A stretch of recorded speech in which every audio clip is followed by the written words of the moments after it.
Hey watch friends, today we're going to be taking a look at not one, not two, but three versions of this Alcadus Opus 39. This is one that you may not have heard of. This was actually an unsuccessful Kickstarter campaign in 2020. However, the owner of the company decided to go ahead and go forward with a small production run. In exciting news here, there's actually going to be a version 2 that's going to be coming up here in a couple months that has all kinds of changes for that. So stay tuned through this video as we take a look at this one that is available now, as well as the version 2 that's going to be coming up soon. Before we get into that though, let's go ahead and take a quick look at one that's coming to the channel. This is on an Artem sailcloth strap, and this is a new Carl Sept Mai. This is one that's really excited me here, so I look forward to showing you details on that, both the strap and the watch. But before we get into that, let's go ahead and take a look at the overall packaging, because this is one that you're definitely going to want to check out. The packaging for this Alcadus is really quite nice. So you have a soft touch outer box here, and this does have magnetic closure. You open that up, and you get inside, you get some nice Latin there. And then this is one of the things that's really cool. Check this out. I'm going to pan this up so you can pause and read through. But this card is absolutely amazing. So this thing has a parchment appearance to it. It is a thick cardstock, but then check that out. That is a real wax stamp down at the bottom. Absolutely incredible touch. Really impressed with that. Then inside, you would have the watch laying here for the presentation. This is just a basic foam for that, but it does have a nice cutout, so you can grab that up. And then when you lift that section out, you have underneath, you have a leather watch roll. I wish this would be PU personally, but I'm sure many will be pleased with having real leather. And this is a 3-watch holder there. So that's nice as well. And then this card is just nuts. So this isn't the first time we've seen metal cards. The Zelos, of course, has that nice skeletonized. This one almost looks like something off of like Star Trek or something like that to me. I'm not a huge fan of the show, but that's what it puts me in mind of. But it's got your serial number and everything with it. And this is an NFC card. This thing weighs a ton. This could pretty much be a weapon if you wanted to use it as such there. So that's a really cool touch as well. So overall packaging for this, I think, is quite impressive, especially at the price point. Alright, now that we have the packaging out of the way, let's go ahead and take a look at the watch itself. We'll start with the white one here in the middle, and we'll look at each of these colorways throughout the video, but let's get rid of some of the basic dimensions as well as the overall concept. So first, as you might be able to tell, this is of course, I would say, a dressier style watch, but it has some aviation inspiration throughout, and there's even some Flieger elements, as you'll see, and we'll point those out. And then again, as I mentioned, there's going to be a version 2 of this. The version 2 is going to mirror this in substantive form, but there will be some important changes. So for the dimensions, this one is coming in, as you might expect from the name, at 39 millimeters for the case. However, at the crystal, that does taper down to 35, so that's at the outer edge of the crystal, that's 35 millimeters. The lugs on this are going to be a standard size of 20 millimeters, and these all have quick release, as we'll see, so it makes nice strap change friendliness. The lug to lug is going to be coming in at a small wrist friendly 45.3 millimeters. And then while we're over on the side here, you can see that very pronounced box edge crystal. And this brings the total height to 13.6 millimeters. That's including that crystal. So while that may seem a little bit on the large size, especially for a dressier watch, definitely this one does not wear as tall as you might expect, and I don't think 13.5 is really bad at all, but that's with that huge crystal, which really adds to the smaller feel of this because of the slimmer case. So on that box edge crystal, as you saw there, of course, very pronounced. This does have, this is of course sapphire, and this does have inner AR coating, so you don't have much in the way of glare for that, and that's definitely welcome. As far as the movement, let's go ahead and take a quick peek at one of these, but we'll look in more detail. So this is coming in with an ETA 2824, and as we'll talk about here, absolutely gorgeous decoration on that one, really like what they did. The version 2 will start splicing in some of those details. One of the things that I'm personally excited about, the V2 is going to be lowering the price point, and it's actually going to come with a Miyota 9019, which that, if you're not familiar, that's very similar to the 9015 or the 9015, except it is a little bit shorter for the handset there, so it allows you to go even thinner with the watch, which is already a thin movement to begin with, so that's excellent.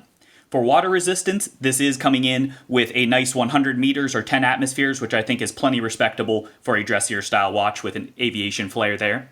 And then for total weight, so we have, as you can see, a couple strap options, and we'll look at more through this video, and we also have the bracelet. On my 6.5-inch wrist, on the bracelet, this is coming in at 122.8 grams, so not very bad at all. And then on the straps, that about halves that down to 67.4 grams, so very light on the wrist for that. Like that quite a bit as well. We already looked at all the packaging materials. This does come very well equipped as an initial offering, and you do get with this actually the bracelet and your choice of straps, and we'll look at the other two here as well. So we have a couple suede versions right here, and then we also have these two that are a leather and a different with an embossed texture there. So these are the 4 strap options that you get to pick. So you get a bracelet and one of these 4 straps along with all of that. So excellent there. If you're familiar with the channel, you know I don't personally use leather, but I must say these are great quality, and we'll look at that more throughout as well. Onto the warranty, this does come with a 2-year warranty standard, but it does also come with a +1, so they call it a 2+1. That is, if you register your watch using their NFC card that we took a look at, this will add an additional year, so you get a total of 3 years. So with all of that out of the way, let's go ahead and actually dive into these watches and take a deeper look at some of the details. So we'll start with the white here. So first, while we're talking about colors, let's go ahead and talk about some of the options that are available. Obviously, you have the white, the black, and the gray here. And one of the things that's so cool, this is a full lume gray. So we'll take a look at the lume shots of each of these. The black and the white are going to come with lacquer dials, and then on the version 2, they're adding new colorways as well. So you'll have these 3 again, and then you'll also have another version of a gray. It's a very different theme to that. Instead of the black, it has white, etc. And we'll pop up images. But then additionally, there's going to be a mint, there's a salmon or a pink color for it, and then there's also a sky blue. So there's going to be a lot of variety to choose from on this one. I like that quite a lot. And not only the colors, but the textures, the handset, everything about that is going to be completely unique. So looking at the dial here, you can see this is really clean. It has minimal text. You just have the brand name there, and then you just have automatic down at the bottom. So they kept that very simple, and I like that. Additionally, the logo up at the top, you can see that's almost similar to a Flieger type, and let's look at this next to a Flieger watch here. And you can see that gives a similar vibe to that, and I think that's a nice touch and ties to the aviation theme for this one. For the date wheel, these are all color matched, as you might have noticed between these, and of course we're at the 30 time here, so it's covering up a little bit, but that's a nice touch as well. Around the perimeter, and it's a little hard to see with this box edge, but you can see down there the perimeter for the second or minute track is in a 5th scale, so that does have that gradation, and look at that distortion there. That's so cool. We'll look at that more as well. That's one of the hallmarks of this watch. So while we're looking at all that, let's go ahead and look at the hardware set. So you might have noticed on this white one, you get a blued hardware set. On the black one and the gray one, you're going to get where it's a dial color match, and you can see how it has like an abrupt cut there, and then has the rest of the hand that changes up. Each of these do pack a generous amount of lume into that, and all versions are offering a different lume. So this white one here is going to be coming with a GL White 20. These are all Super Luminova, and they're all X1 grade. This one's going to come with your C3, and then this one's actually a full lume dial, and that's a gray lume, again, all from Super Luminova. Looking at the style here, so you can see each of these hands is different. So you have what I would describe as being a sword for the hour hand, comes to a nice point. For the minute hand, you have what I would describe as a pencil style, and it's hard to see there, but that is kind of a blunted tip on that. I do wish that came to a point, and we'll talk about that more. One of the things that's really cool, though, is on this second hand, they actually incorporated, that's not just an arrowhead, that's actually the Alcadus logo for that. So I think that's a really neat touch. And then again, all of those are loomed on there as well.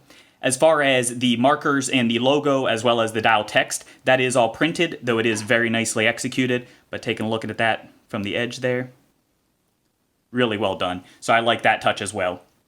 As far as the bezel, transitioning over here, you can see it is, of course, a fixed bezel. It does come out right to the perimeter of the case, so that has a nice clean mating for that. And then, of course, it is all a high polished.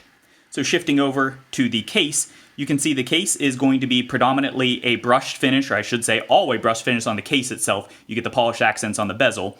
And it's going to be vertical brushing here on the side of the case. And then flipping around, you can see that carries over to the lugs and then transitions into the bracelet as well. The case is, I think, very nicely done. It does have downturned lugs. Additionally, those lugs are drilled. So not only do you get the quick detach options or quick release options, but you do have drilled lugs. So whatever strap you put on here, it's going to be easy to swap that around. Really nice touch there. Additionally, I think this has very clean lines. It hugs to the wrist well, and I think it is nicely executed. Transitioning over to the crown, you can see here the crown, again, is going to be a Flieger style. And let's bring back that Sky Raider. That has really that vintage aviation type vibe on that one. And then additionally, you have with the crown, this is going to be signed, and it is loomed for that as well. We'll talk more about that as far as the actual action of the crown, but I do think overall it aesthetically fits nicely. This is coming in, as you can see, it does of course taper down. This is coming in though at 6.37 millimeters, so it's a decent size. I would like probably a little larger, probably a little grippier, as we'll talk about, but it does a good job. Looking at the case back, let's go ahead and grab one of these on a strap. We already got a preview here, so the case back I think is very nicely executed. This is a screw down case back. That's part of how they get that water resistance. The text here on the case back I think is nicely applied, has good contrasting finish, and of course as you can see these are all zeros. These are the prototype models here that were loaned into to the channel for review purposes, but of course these would be serialized, and you can see each batch is 300 for the colorways there. As far as the actual movement itself, this, as we mentioned, is a 2824. You can see it has nice machine turning. You've got Geneva striping on this custom rotor. I think it's just absolutely gorgeous for the finishing on this.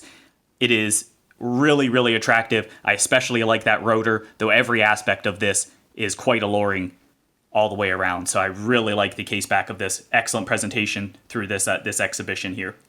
On the V2, I will note, as I said, this comes with a 9019. That will become a closed caseback. I don't have a picture of that yet, but you can, of course, imagine what that's like, and I look forward to seeing what the stamping will look like on that one.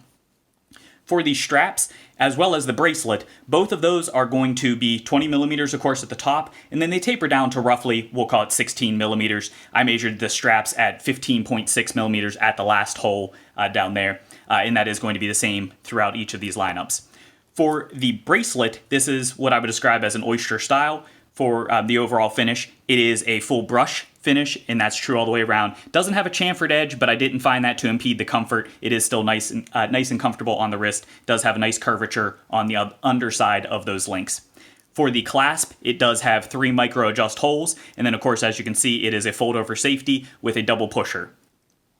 Overall, I think the quality of this is great, and then as we've talked about a few times here, this does have quick release. Even on the bracelet, I found this to be exceptionally easy. This is one of the better ones that I've used for actually changing the straps around. So looking at some of these strap options, you saw these two are more of a suede texture, and then these two are going to be a traditional leather. These are all, as it says there, handcrafted Italian leather. Again, I don't personally use leather, but they are very nice quality for these, and then these do have quick release spring bars for those as well, so it makes it very easy to change that around. One thing that we can't overlook though is we got to take a look at these buckles.